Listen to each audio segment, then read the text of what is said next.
بسم اللہ الرحمن الرحیم۔ السلام علیکم۔ پروگرام الکلام میں خوش آمدید۔ میں ہوں آپ کا میزبان محمد شعیب رضا۔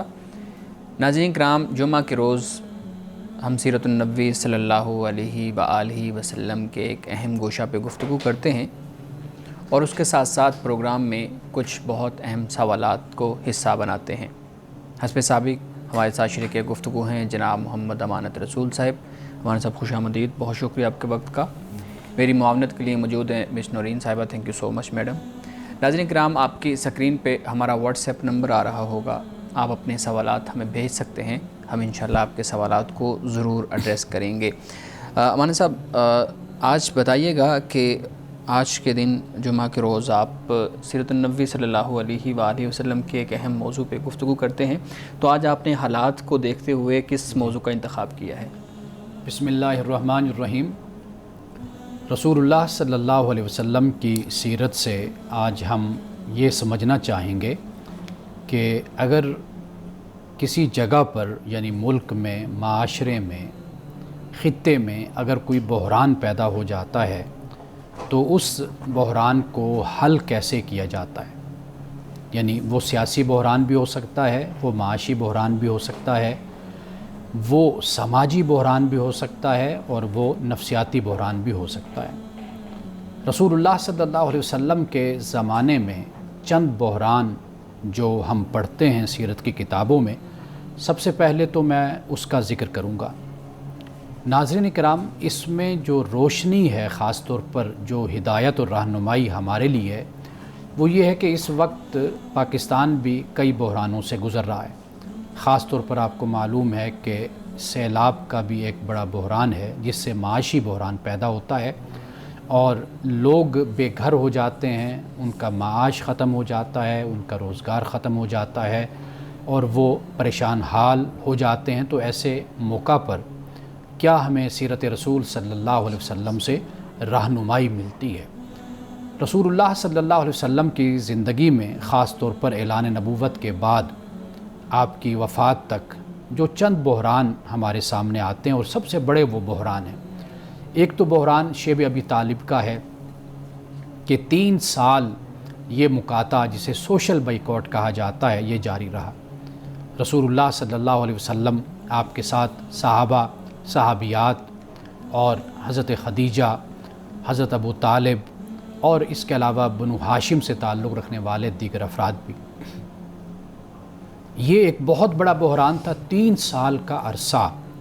یعنی آپ خود اندازہ کیجئے کہ کھانے کے لیے کچھ بھی نہ رہے انسان کے پاس، اور بالکل وہ جو رسد ہوتی ہے، جو نقل و حرکت ہوتی ہے، اس کو بالکل روک دیا جائے اور ایک گندم کا اناج کا دانہ بھی نہ پہنچایا جائے، تو آپ اندازہ کیجئے کہ یہ کتنا بڑا بحران ہوگا۔ اور دوسرا بحران ہم دیکھتے ہیں کہ جیسے احد کا واقعہ رونما ہوتا ہے۔ یعنی غزوہ احد میں رسول اللہ صلی اللہ علیہ وسلم نے ایک گھاٹی پہ صحابہ کی، مسلمانوں کی یہ ذمہ داری لگائی کہ آپ نے یہاں سے نیچے نہیں آنا، لیکن جب صحابہ اکرام رضوان اللہ تعالی علیہ مجمعین نے دیکھا کہ اب کایا پلٹ چکی ہے اور کفار کو شکست ہو گئی ہے، تو وہ اس گھاٹی سے نیچے اترے۔ تو اس کے بعد حضرت خالد بن ولید، جنہوں نے اس وقت اسلام ابھی قبول نہیں کیا تھا، انہوں نے پیچھے سے حملہ کر دیا۔ تو یہ غزوہ احد میں پھر کیا ہوا، اس کا ذکر ہم آگے جا کر پھر کرتے ہیں۔ پھر اس کے بعد ہم یہ دیکھتے ہیں کہ صلح حدیبیہ، یعنی وہ بھی ایک سیاسی بحران پیدا ہو گیا تھا، اور رسول اللہ صلی اللہ علیہ وسلم اور صحابہ مدینہ سے چلے تھے عمرہ کی ادائیگی کے لیے، اور صلح کے مقام پر آپ نے وہاں پر پڑاؤ ڈالا۔ کفار نے آپ کو آگے نہیں جانے دیا اور کوشش کی کہ واپس چلے جائیں، لیکن اس موقع پر پھر معاہدہ طے پایا۔ وہ معاہدہ کی جو شقیں تھیں، اس کی جو کلازز تھیں، وہ ایسی تھی کہ جس سے صحابہ کرام رضوان اللہ تعالی علیہ مجمعین پریشان ہو گئے۔ اب یہ ایک سیاسی بحران تھا جو پیدا ہوا۔ اسی طرح رسول اللہ صلی اللہ علیہ وسلم طائف میں تشریف لے گئے تھے۔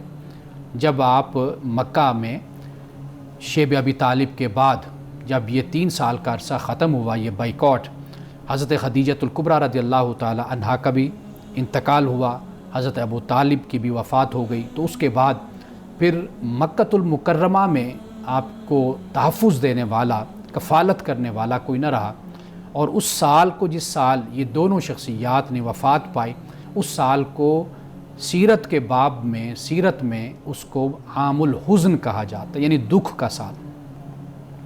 رسول اللہ صلی اللہ علیہ وسلم پھر مکہ سے آپ طائف تشریف لے گئے تو وہاں پر بھی ایک بحران کا سامنا ہوا۔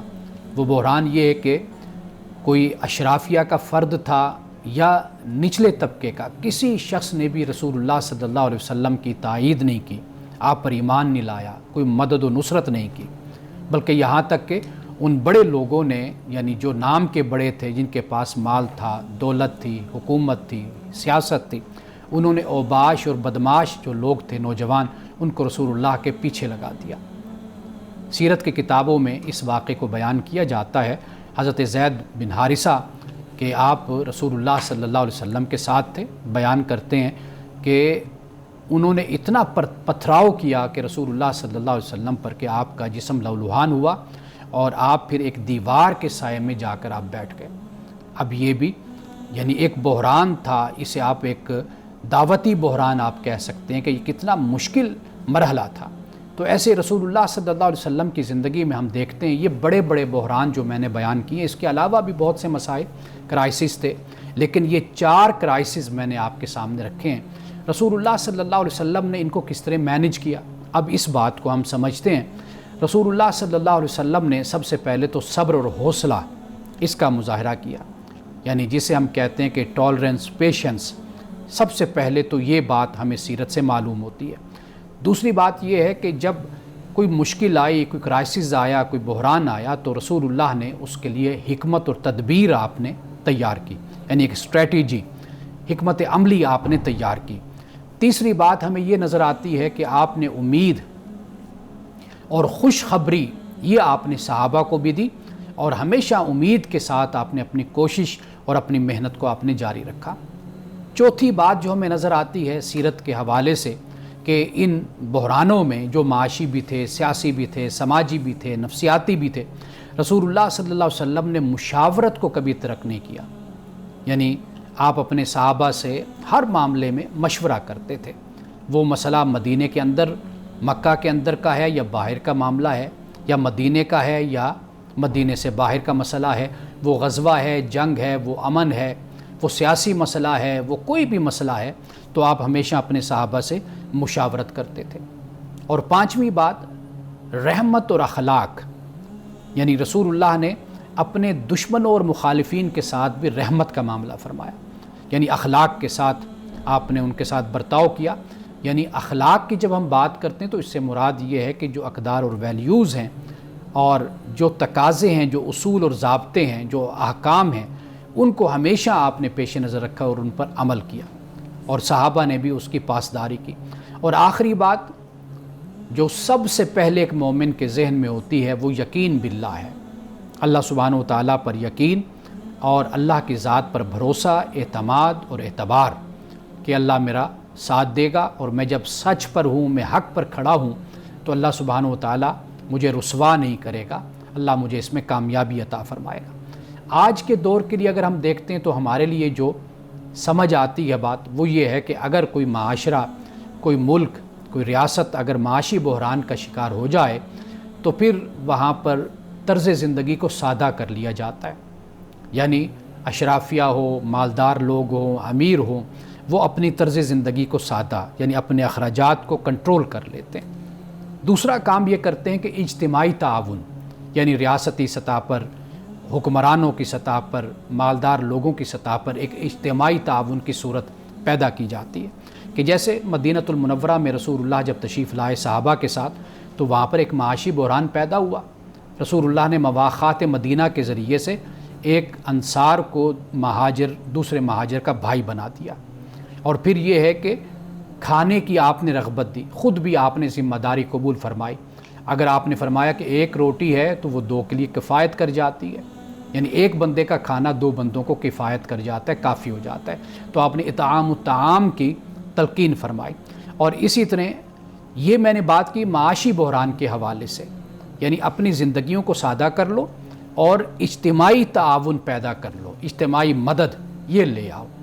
دوسری بات جب سماجی بحران پیدا ہوتا ہے کہ جیسے ہم طائف کے حوالے سے دیکھتے ہیں، دعوتی بحران اس کو آپ کہہ لیجئے، اس بحران میں ہم دیکھتے ہیں کہ مثبت مکالمہ اور عفو و درگزر، مثال کے طور پر مثبت مکالمہ یہ کہ آپ نے جن مالک جو باغوں کے مالک تھے ان کی دیوار کے سائے میں جب آپ بیٹھ گئے تو اس کا جو خادم تھا اس باغ کا وہ آپ کے پاس آیا، اور آپ نے جب بسم اللہ پڑھ کر اس نے جو جوس آپ کو پیش کیا آپ نے وہ پیا، تو آپ نے بسم اللہ پڑھی تو وہ شخص حضرت یونس کے علاقے سے اس کا تعلق تھا، تو اس نے آپ سے پوچھا تو آپ نے پھر اس کو بتایا کہ بھئی تمہارا تعلق فلاں علاقے کے ساتھ ہے، اور وہ پھر آپ پر ایمان بھی لایا۔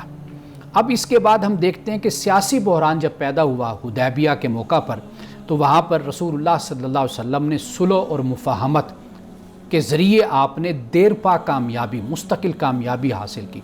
یعنی اس وقت مسلمان دیکھ رہے تھے، صحابہ اکرام نے دیکھا کہ رسول اللہ صلی اللہ علیہ وسلم ان شرائط پر بھی آپ نے سائن کر دیے ہیں، دستخط کر دیے ہیں کہ جو بظاہر ہمیں معلوم ہوتے ہیں کہ مسلمانوں کے حق میں نہیں ہیں، لیکن جیسے جیسے وقت گزرتا چلا گیا تو پھر معلوم ہوا کہ رسول اللہ صلی اللہ علیہ وسلم نے جو مفاہمت فرمائی تھی، جو صلح فرمائی تھی، اس کے پھر دیر پا اور مستقل نتائج مسلمانوں کو حاصل ہونے لگے۔ اور پھر ہم اسی طرح نفسیاتی بحران دیکھتے ہیں کہ غزوہ احد کے موقع پر مسلمانوں کو ظاہری طور پر شکست ہوئی، پھر وہ شکست کامیابی میں اور فتح میں بدل گئی۔ قرآن مجید کی ایک آیت یہاں پر میں کوٹ کرنا چاہتا ہوں، قرآن پاک کہتا ہے یمسسکم کرہن فقد مس القوم کرہم مثلہ، کہ اگر تمہیں زخم پہنچا ہے تو تم سے پہلے دوسری قوم کو بھی زخم پہنچا، یعنی غزوہ بدر میں تم نے ان کو شکست دی تھی، تم نے ان کو زخم لگایا تھا، اگر تمہیں عارضی طور پر زخم لگ گیا تو فرمایا وَتِلْكَ الْأَيَّامُ نُدَاوِلُهَا بَيْنَ النَّاسِ، اللہ تعالیٰ ایام کو، دنوں کو لوگوں کے درمیان پھیرتا رہتا ہے۔ تو لہٰذا یہ ایک نفسیاتی بحران جو پیدا ہوتا ہے شکست کی صورت میں، ناکامی کی صورت میں، اللہ تعالیٰ نے رسول اللہ صلی اللہ علیہ وسلم کے ذریعے سے یہ پیغام صحابہ کو پہنچا دیا، یعنی شکست کو شکست سمجھ کر اور خیال کر کے اپنے اوپر اس کو مسلط کر لیا جائے، اور پھر اس کے بعد انسان اپنے اعصاب، اپنے اوسان، اپنے ارادے سب کچھ چھوڑ بیٹھتا ہے۔ تو لہٰذا اس شکست کو بھی ایک امتحان سمجھا جائے اور ایک بڑی کامیابی کا پیش خیمہ خیال کیا جائے، تو تب ہی انسان اس شکست کے نفسیاتی اثر سے باہر آ سکتا ہے۔ تو یہی بات قرآن مجید نے بیان کی کہ پھر غزوہ احد میں بھی اللہ تعالیٰ نے مسلمانوں کو کامیابی اور فتح عطا فرمائی۔ تو ناظرین کرام، رسول اللہ صلی اللہ علیہ وسلم کی سیرت کی روشنی میں کرائسس مینجمنٹ، بحران کو کیسے حل کیا جائے، یہ ہمیں معلوم ہوتا ہے۔ تو پاکستان کے موجودہ حالات وہ سیاسی ہیں، وہ سماجی ہیں، وہ معاشی ہیں، وہ نفسیاتی ہے۔ ان بحرانوں کو ہم اگر حل کرنا چاہتے ہیں اور یہاں سے ہم آگے بڑھنا چاہتے ہیں تو ہم سیرت کی روشنی میں ہم اپنے مقاصد کو، اپنے طرز زندگی کو اور اپنی زندگی کے دیگر معاملات کو طے کریں، اور یہاں سے ہم روشنی لیں تو انشاءاللہ اللہ پاک ہمیں ضرور کامیابی عطا فرمائے گا۔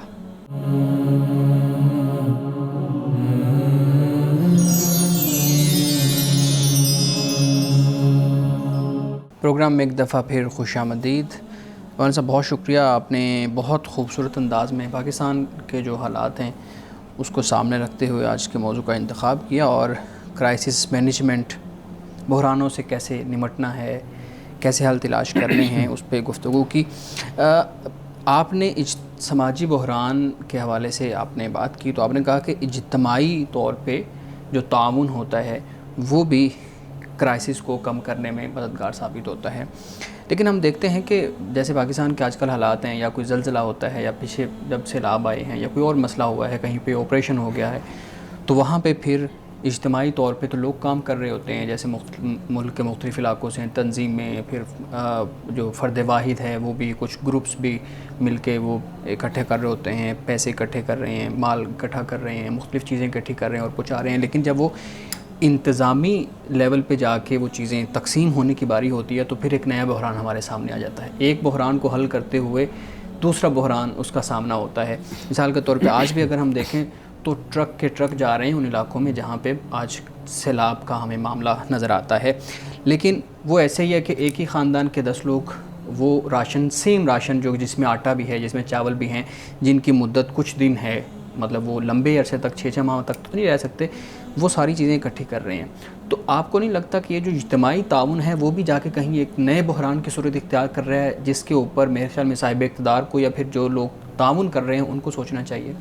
دیکھیے یہ تو سوالات جو ہے نا جو آپ نے پوچھا، یہ تو اس کا تعلق تو مینجمنٹ کے ساتھ ہو جاتا ہے نا، انتظامی معاملات سے ہو جاتا ہے.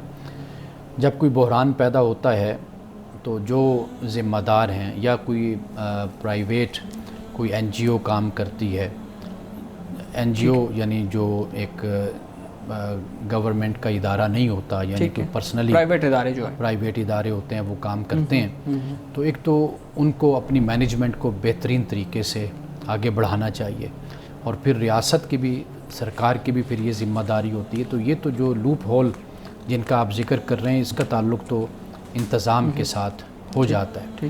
باقی یہ ہے کہ اجتماعی تعاون کی مختلف صورتیں بن جاتی ہیں. وہ آپ نے جیسے کہا کہ بہت کچھ ایسا ہوتا ہے کہ جو چند دنوں میں چیز خراب ہو جاتی ہے، تو اس کا طریقہ کار پھر یہ ہوتا ہے کہ وہ کم مدت کے لیے زیادہ لوگوں تک اس کو پہنچا دیا جائے. ٹھیک ہے. اور پھر یہ بھی دیکھا جائے کہ موسم کون سا اس وقت ہے. واضح بات ہے کہ 2 مہینے کے بعد موسم ٹھنڈا ہو جائے گا، اور ان علاقوں میں تو خاص طور پہ بہت زیادہ ٹھنڈ ہو جائے گی، تو پھر اس کا بھی ایک وقت سے پہلے اس کے بارے میں کچھ انتظام کیا جائے، تاکہ 1-2 مہینے کے بعد وہ لوگ کہ جو اس وقت بے گھر ہو چکے ہیں، ان کے پاس کوئی آسرا نہیں ہے، تو ان کے لیے اچھا انتظام ہو جائے کہ تاکہ جیسے کمبل ہوتے ہیں، جیسے گرم کپڑے ہوتے ہیں، لباس ہوتے ہیں، تو یہ ان تک پہنچائے جائیں. تو یہ تو سارا کچھ جو آپ کہہ رہے ہیں اسی پر ہی تو ہم بات کر رہے ہیں کہ رسول اللہ صلی اللہ علیہ وسلم نے کتنے خوبصورت طریقے سے آپ جب مدینہ تشریف لائے تو کس اچھے انداز میں آپ نے اس مسئلے کو حل کیا. ورنہ آپ دیکھیے بہت بڑا بحران پیدا ہو جاتا ہے. اچھا اسی طرح آپ دیکھیے کہ جیسے جنگیں ہوئیں، جنگوں میں پھر جو قیدی آتے تھے، آپ انہیں غلام کہہ لیں یا لونڈیاں کہہ لیں، لیکن آپ دیکھیے کہ ان کی کتنے خوبصورت طریقے سے مینجمنٹ کی گئی کہ وہ بھی معاشرے میں آ کر ایک بحران کا باعث اور ایک برڈن نہ بن جائے، ایک نئی پریشانی ان کے لیے کتنے اچھی تقسیم کی گئی، بلکہ باعزت ان کی تقسیم ہوئی کہ لوگوں کے سپرد کر دیا گیا. اور خواتین بھی جو لونڈیوں کی صورت میں آتی تھیں، ان کے ساتھ بھی جو معاملہ ہوا وہ بھی ایسا معاملہ تھا کہ جو پہلی تاریخ کو دیکھا جائے یا دیگر علاقوں میں جو دشمن کرتے تھے، مخالف کرتے تھے، اس سے بالکل اپوزٹ ان کے ساتھ رویہ اختیار کیا گیا. صحیح. تو لہٰذا سیرت سے یہی چیز تو ہم نے سیکھنی ہے. تو یہ جس طرح بحران انسانوں کا بھی، یعنی کہ رشتوں کا بحران ایک پیدا ہو گیا ہے، اس سلسلے میں ہم نے دیکھا کہ پورے گاؤں کے گاؤں جو ہے وہ صفحہ ہستی سے مل گئے، کئی بچے یتیم ہو گئے، اور کئی یقینی طور پہ ایسی خواتین ہوں گی جو بیوہ ہو گئی ہوں گی بے سہارا. تو کیا یہی اس وقت وہ وقت ہے کہ جب آپ صلی اللہ علیہ وسلم نے، جیسے آپ نے اشارہ دیا ہے کہ لونڈیوں اور غلاموں کو کیسے سوسائٹی کا ایک فعال شہری بنایا، تو اس وقت بھی پھر ذمہ دار کون ہوگا کہ ان جو لوگ بچ گئے ہیں ان کو ایڈجسٹ کیا جائے معاشرے میں؟ بالکل، یہ بھی ایک بڑا اہم پہلو ہے، اس کو بھی سامنے ضرور رکھنا چاہیے.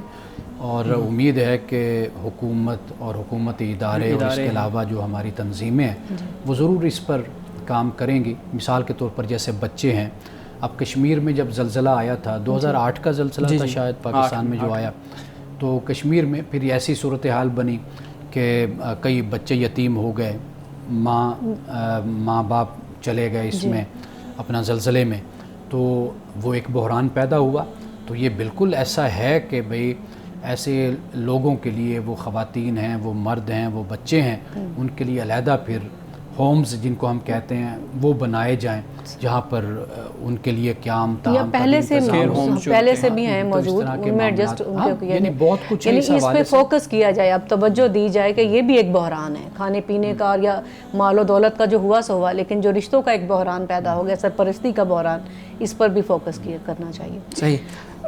جی ہمارے صاحب، آپ نے ذکر کیا اپنی گفتگو میں اللہ تعالیٰ پہ بھروسہ. یقیناً مسلمان کا ایمان ہی نہیں مکمل ہوتا، تو ایسے وقت پر ایمان اور اللہ پر بھروسہ کرنا ہم کیوں سمجھیں کہ اس کو ضروری ہے؟ یعنی کہ انسان تو جیسے فرض کریں کسی کا لاس ہو گیا ہے، اس کے پاس پھر اور چارہ کیا ہوتا ہے کہ وہ اگر یعنی کہ اس پہ صبر نہ کرے تو اور کیا کرے گا؟ صبر ہی ہوگا نا.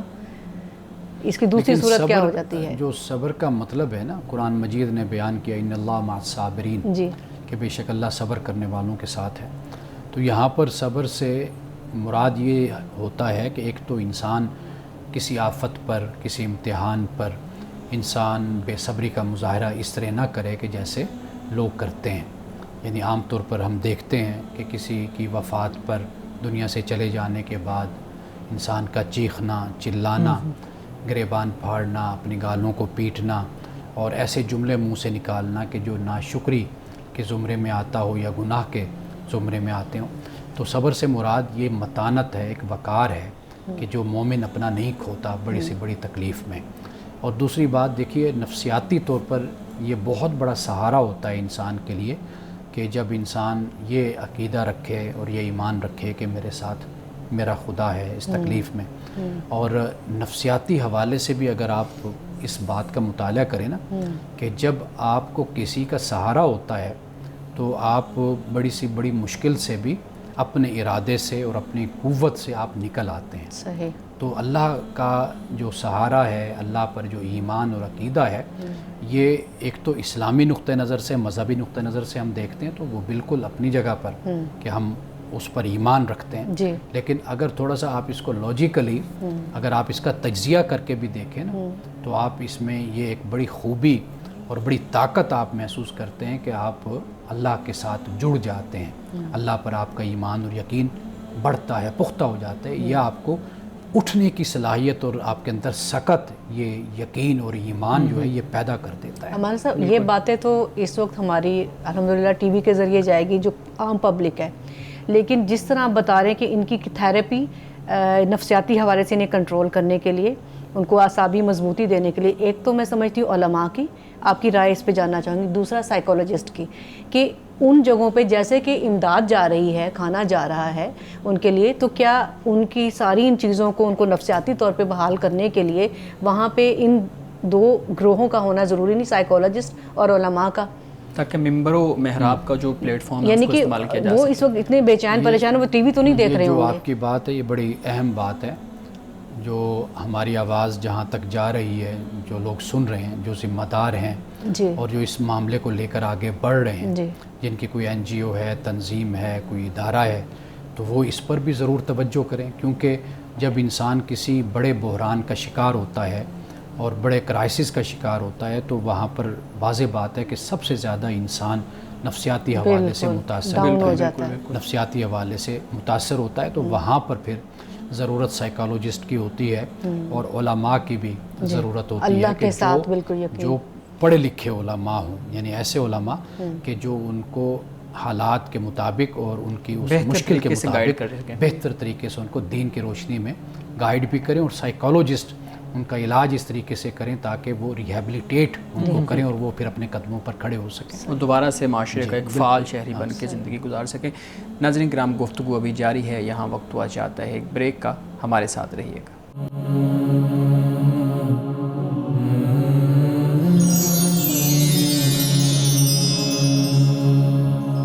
پروگرام میں ایک دفعہ پھر خوش آمدید. امان صاحب، ہم بات کر رہے تھے بحران، رسول اللہ صلی اللہ علیہ وآلہ وسلم کی سیرت سے. اچھا، ایک چیز جو ہمیں محسوس ہوتی ہے، قیادت کا بحران بھی تو ایک بحران ہوتا ہے. ہم دیکھتے ہیں کہ جب رسول اللہ صلی اللہ علیہ وآلہ وسلم نے زندگی گزاری لوگوں کے درمیان اور پھر ایک پوری معاشرت قائم ہوئی، پھر یہ جتنے بحرانوں کا آپ نے ذکر کیا اس سے نکل کے پھر ایک ریاست قائم ہوئی اور اتنی خوشحال ریاست. اب اس کے بعد رسول اللہ صلی اللہ علیہ وسلم کا اس دنیا سے چلے جانا، وہ بھی ایک بڑا بحران تھا. اب لوگ، ہم پڑھتے ہیں روایات میں، لوگوں کو یقین نہیں آ رہا تھا کہ اب ہماری زندگی کس طرح سے گزرے گی. تو ایک تو آپ اس پہ بات کیجیے گا کہ یہ قیادت کا بحران ہوتا ہے، اس کو ہم کیسے حل کریں. ہمارے ہاں قیادت کے بحران ہوئے اور اس کو پھر ہم نے کیسے حل کیا گیا. اور دوسرا ساتھ یہ بھی بتائیے گا کہ آپسی معاملات کے اندر بھی تو ایک بحران پیدا ہو جاتا ہے. جیسے 10 لوگوں کا ایک فیصلہ کرنا ہے اور پھر وہ فیصلہ نہیں کر پا رہے ہوتے کہ ہم اس معاملے کو کیسے حل کریں، یا مختلف قبائل ہیں یا مختلف ایک آرگنائزیشن کے اندر لوگ ہیں، وہ فیصلہ نہیں کر پا رہے ہوتے کہ ہم اس بحران کو کیسے حل کریں. اس معاملے میں پھر سیرت النبی صلی اللہ علیہ وآلہ وسلم سے کیا سبق ملتا ہے؟ دونوں سوال آپ کے بہت اچھے ہیں. اگر ہم پہلے سوال کی طرف آ جائیں، دیکھیے رسول اللہ صلی اللہ علیہ وسلم 23 سال یعنی نبوت کے اعلان کے بعد جو عرصہ بنتا ہے وہ 23 سال کا بنتا ہے۔ اس 23 سال میں جو جماعت آپ نے تیار کی تھی وہ جماعت صرف یہ نہیں کہ ان میں تقویٰ تھا، دینداری تھی، بلکہ وہ دنیا اور زمانے کے جو حالات تھے ان کے مطابق فیصلے کرنا اور ان کے مطابق چلنا، یہ صلاحیت بھی تربیت سے رسول اللہ صلی اللہ علیہ وسلم نے ان میں پیدا کی تھی۔ باقی آپ کی وفات کے بعد جو صحابہ کرام رضوان اللہ تعالیٰ علیہ مجمعین کی کیفیت تھی وہ ایک فطری بات ہے کہ آپ صلی اللہ علیہ وسلم کا دنیا سے تشریف لے جانا، جیسے سیدنا فاروق اعظم رضی اللہ تعالیٰ عنہ اس وقت اس کیفیت میں تھے کہ آپ نے کہا کہ بھی اگر کوئی یہ کہے گا کہ آپ صلی اللہ علیہ وسلم وفات پا گئے تو میں اس کو قتل کر دوں گا۔ سیدنا عثمان غنی رضی اللہ تعالیٰ عنہ کے بارے میں آتا ہے، سیدنا علی المرتضیٰ رضی اللہ تعالیٰ عنہ کے بارے میں آتا ہے کہ بھئی ایسے کہ جیسے چپ لگ جاتی ہے، اس کیفیت میں تھے کہ بھئی کوئی بولا بھی نہیں جا رہا تھا کہ کیا بات کہی جائے، کیا کہا جائے۔ لیکن سیدنا ابو بکر صدیق رضی اللہ تعالیٰ عنہ آپ تشریف لائے تو پھر آپ نے قرآن کی سورۃ آل عمران کی تلاوت آپ نے فرمائی، وما محمد الا رسول قد خلت من قبل الرسل، کہ رسول اللہ صلی اللہ علیہ وسلم یعنی محمد صرف اور صرف اللہ کے رسول ہیں، آپ سے پہلے بھی رسول چلے گئے۔ افَإِن مَاتَ أَوْ قُتِلَ انقلبتم عَلَىٰ أَعْقَابِكُمْ، تو کیا نبی وفات پا جائیں تو کیا تم واپس، یا قتل کر دیے جائیں، شہید کر دیے جائیں تو کیا تم واپس پلٹ جاؤ گے؟ یہ قرآن پاک نے اسی وقت غزوہ احد میں ہی اس بات کو بیان واضح کر دیا تھا۔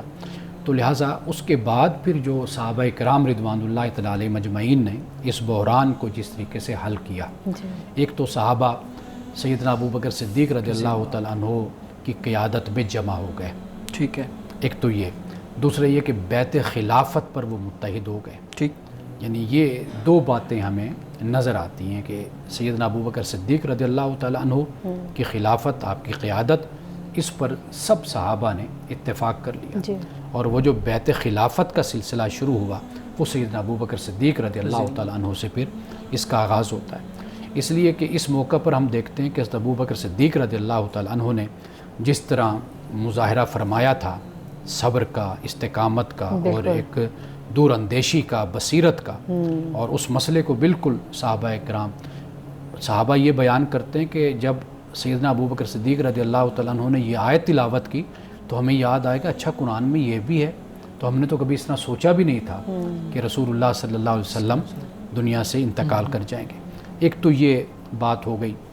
دوسری بات جو آپ نے کہیں خاندانی لیول جو مسائل ہوتے ہیں، اب دیکھیے کہ قرآن مجید نے جو تعویل الاحادیث کا لفظ بولا نا، اور تعویل کا لفظ بولا سیدنا یوسف علیہ السلام کے حوالے سے وہاں پر سورہ یوسف میں اس کو بیان کیا گیا۔ اصل اس کا مطلب ہی یہی ہوتا ہے کہ بہت کم لوگ ایسے ہوتے ہیں کہ جن کو یہ فراست نصیب ہوتی ہے کہ وہ بات کی تہ میں اتر کر اس کا حل بتاتے ہیں۔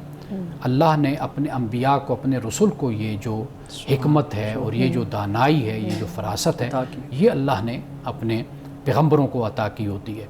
رسول اللہ صلی اللہ علیہ وسلم یعنی اعلان نبوت سے پہلے بھی جب ہم آپ کی زندگی کو دیکھتے ہیں، آپ دیکھیے کہ 20 سال سے عمر کچھ زیادہ ہوگی آپ کی جب وہ حجر اسود کو نصب کرنے کا واقعہ سامنے آیا تھا، تو اس وقت جب کعبہ کی تعمیر ہو گئی، اب حجر اسود کو نصب کرنا ہے۔ اب وہ جو قبائل اس میں شریک تھے ان کی آپس میں لڑائی اور جھگڑا ہو گیا اس بات پر، اس سے پہلے کہ جنگ ہوتی، تو کسی نے انہی میں سے کہا کہ بھئی ہم اس مسئلے کو اس طرح طے کر لیتے ہیں، کل جو مسجد حرام میں سب سے پہلے صبح کے وقت داخل ہوگا وہی ہمارا فیصلہ کر دے گا۔ تو سب سے پہلے صبح کے وقت دوسرے دن رسول اللہ صلی اللہ علیہ وسلم تشریف لائے سب سے پہلے، تو سارے جو وہاں پر موجود تھے رؤساء، انہوں نے آپ کو دیکھ کر کہا کہ یہ تو صادق اور امین آ گئے، یہ تو محمد آ گئے۔ تو اس کم عمری میں، نوجوانی میں بھی وہ آپ کو صادق اور امین کے لقب سے پکارا کرتے تھے۔ آپ جب تشریف لائے تو آپ کی دانش مندی اور فراست آپ دیکھیے کہ آپ نے چادر منگوائی اور چادر بچھائی، اور آپ نے وہاں پر پھر حجر اسود کو رکھا اور ان قبائل سے کہا کہ بھئی تم ایک ایک کونا پکڑ لو۔ انہوں نے سائیڈ جو تھی چادر کی وہ انہوں نے پکڑ لی، اور پھر کہا کہ تم لوگ مل کر اس کو اٹھاؤ۔ انہوں نے اٹھایا تو رسول اللہ نے اپنے دست مبارک سے پھر آپ نے حجر اسود کو نصب کر دیا. یعنی اس عمر میں کتنے بڑے بحران کو سب کی شراکت بھی کروا دی. سب کی شرکت بھی ہو گئی. لیکن اب یہاں پر آپ یہ ایک جو بات سمجھنے والی ہے وہ یہ ہے کہ سیرت نگار یہ لکھتے ہیں, تاریخ مورخین بھی لکھتے ہیں کہ اگر رسول اللہ اس طرح فیصلہ نہ فرماتے تو ان میں ایک طویل جنگ شروع ہو جاتی اسی مسئلے پہ. وہ جو الطاف حسین حالی نے کہا نا کہ کبھی گھوڑا, کبھی پانی پینے پلانے پہ جھگڑا, کبھی گھوڑا آگے دوڑانے پہ جھگڑا. تو یہ جھگڑے جو ان کے اندر رہتے تھے تو وہ پھر کئی سال تک جاری رہتے تھے. تو سیرت نگاروں نے لکھا ہے کہ رسول اللہ نے جس طرح فراست اور بصیرت سے اس مسئلے کو حل کیا اس وقت اور اس عمر میں, اگر اس طرح نہ ہوتا تو پھر وہاں پر ایک جنگی سلسلہ جو ہے وہ شروع ہو جاتا ہے. صحیح. ہم ایک بریک لے لیں, اس کے بعد پھر مزید گفتگو کرتے ہیں. ناظرین کرام, گفتگو ابھی جاری ہے, یہاں وقت ہوا چاہتا ہے ایک بریک کا, ہمارے ساتھ رہیے.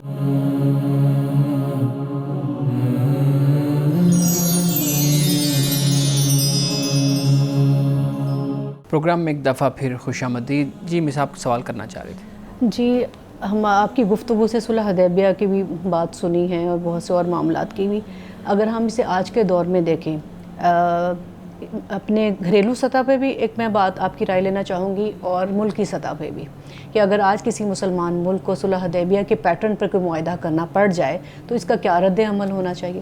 دوسرا سوال یہ کہ اس کو چھوٹے پیمانے پہ دیکھ لیں کہ اگر ایک فیملی میں کچھ لوگ گھرانے میں, ایک ہی گھرانے میں یہ کوئی تنازع بن جاتا ہے, کوئی جھگڑا بن جاتا ہے اور اس کو فیصلہ کیا جاتا ہے کہ جھگڑے کو ختم کیا جائے, لیکن فیصلہ ایسا ہے کہ کسی نہ کسی ایک فریق کا نقصان ہے, تو کیا اس میں بھی آپ اس بارے میں کیا ہدایت ان لوگوں کو کہیں گے کہ جس کا نقصان ہو رہا ہے؟ دیکھیے, جو قیادت ہوتی ہے نا, لیڈرشپ جس کو ہم کہتے ہیں, اس سوال کے تناظر میں یہ خوبیاں اس کے اندر ہونی چاہیے. ایک خوبی ہے نرمی, سافٹنیس ہو اس کے اندر. دوسری ہے معافی, فارگیونیس, کہ یہ اس کے اندر خوبی ہونی چاہیے, معاف کرے, درگزر سے کام لے جتنا ہو سکے. تیسرے نمبر پہ مشاورت, مشورہ. یہ تین باتیں ہیں. آپ جب کسی بھی بحران میں مبتلا ہوتے ہیں, جیسے صلح حدیبیہ کی ہم بات کر رہے ہیں, چونکہ صلح حدیبیہ کا ایک خاص پس منظر سیاسی بن جاتا ہے, جی, تو سیاسی مسائل میں یہ تین باتیں ہونا ضروری ہے. ٹھیک ہے. اور اس حوالے سے ایک بات ذہن میں رکھیے کہ جو قائد ہوتے ہیں نا, لیڈر ہوتا ہے, وہ اپنے پیروکاروں کے پیچھے یا عوام کے پیچھے نہیں چلتا. اچھا, صحیح. عوام کو اپنے پیچھے چلاتا ہے, حکمت اور دانائی کے ساتھ. ورنہ معاشرے میں بڑا فساد اور بڑا شر پیدا ہو جاتا ہے اگر لیڈر عوام کے پیچھے چلنا شروع ہو جائے یا عوام کے اشاروں پر چلنا شروع ہو جائے. ٹھیک. یعنی جس سے ہم ایک پاپولر اپروچ کہتے ہیں, اگر لیڈر اس کو اختیار کرنا شروع کر دے نا کہ یہ عوام ہے, اگر میں نے ان کے جذبات کو یا ان کے مطابق ان کی امیدوں پر میں پورا نہ اترا, توقعات کے مطابق فیصلے نہ کیے میں نے, تو یہ میرے مخالف ہو جائیں گے. تو پھر وہ لیڈر نہیں ہوتا. ٹھیک. لیڈر وہ ہوتا ہے کہ جو عوام کو اپنے پیچھے چلاتا ہے. صحیح. بنیادی تین باتیں میں نے بیان کی ہیں کہ ایک تو نرمی, سافٹنیس ہونی چاہیے انسان میں. اور سافٹنیس کا مطلب یہ نہیں ہے کہ بندہ نعوذ باللہ ابن الوقت بن جائے, ٹھیک ہے نا جی. سافٹنیس کا مطلب یہ کہ نرمی اپنوں کے ساتھ بھی, دوسروں کے ساتھ بھی. صحیح. دوسرا معافی کا طریقہ جو رسول اللہ نے اختیار فرمایا فتح مکہ کے موقع پر بھی, کہ اگر آپ حکمران بنتے ہیں, ایک بڑی جگہ پر پہنچتے ہیں, تو آپ کے اندر اتنا حوصلہ اور ظرف ہونا چاہیے کہ آپ دوسروں کو معاف کریں. تیسرا ہے مشاورت. آپ عامر ڈکٹیٹر مت بنیں کہ آپ کہیں جی میں نے میری بات سنی جائے اور اس کو مانا جائے, جو میں کہوں گا بس وہی بات درست ہے, باقی سب غلط ہے. تو یہ نہیں طریقہ. مشاورت کے ساتھ مل کر چلا جائے. پھر قیادت کا یہی کام ہوتا ہے جو میں نے کہا کہ وہ جس کو درست سمجھتی ہے, بصیرت کے ساتھ, فراست کے ساتھ, فراخ دلی کے ساتھ اس کو قبول کرتے ہو, پھر اس کے مطابق آگے بڑھتی ہے. پھر چند سالوں کے بعد, مہینوں کے بعد, عرصے کے بعد خود معلوم ہو جاتا ہے کہ ان پالیسیوں سے جو نتائج نکلتے ہیں وہ پھر قوم کی فیور میں ہوتے ہیں, ان کے بھلے میں ہوتے ہیں, بھلائی میں. حدیث مبارکہ کا بیان کیجیے گا. رسول اللہ صلی اللہ علیہ وسلم نے فرمایا کہ مومن نرم مزاج, باوقار اور ملائم طبیعت کا ہوتا ہے. فرمایا کہ وہ سدھائے ہوئے اونٹ کی طرح ہوتا ہے, اگر اونٹ کو باندھ دیا جائے تو فوراً جھک جاتا ہے, اگر چلایا جائے تو چل پڑتا ہے, اور اگر پتھر پہ بٹھا دیا جائے تو بیٹھ جاتا ہے، چٹان پہ بٹھا دیا جائے تو بیٹھ جاتا ہے۔ تو فرمایا کہ مومن اسی طرح ہوتا ہے، یعنی اس کی طبیعت میں اکھڑ پن نہیں ہوتا، ضد نہیں ہوتی، جھگڑا نہیں ہوتا، سرکشی نہیں ہوتی، وہ بہت ہی نرم مزاج کا بھی ہوتا ہے اور متین ہوتا ہے، متانت رکھنے والا ہوتا ہے اور باوقار ہوتا ہے۔ ناظرین اکرام، اس دعا کے ساتھ اپنے پروگرام کا اختتام کریں گے۔ اللہ رب العزت حسن کلام اور تاثیر کلام عطا فرمائے، ہماری زبان کے گروں کو کھول دے اور سننے والوں تک خیر کا پیغام پہنچے۔ اجازت دیجیے، خدا حافظ۔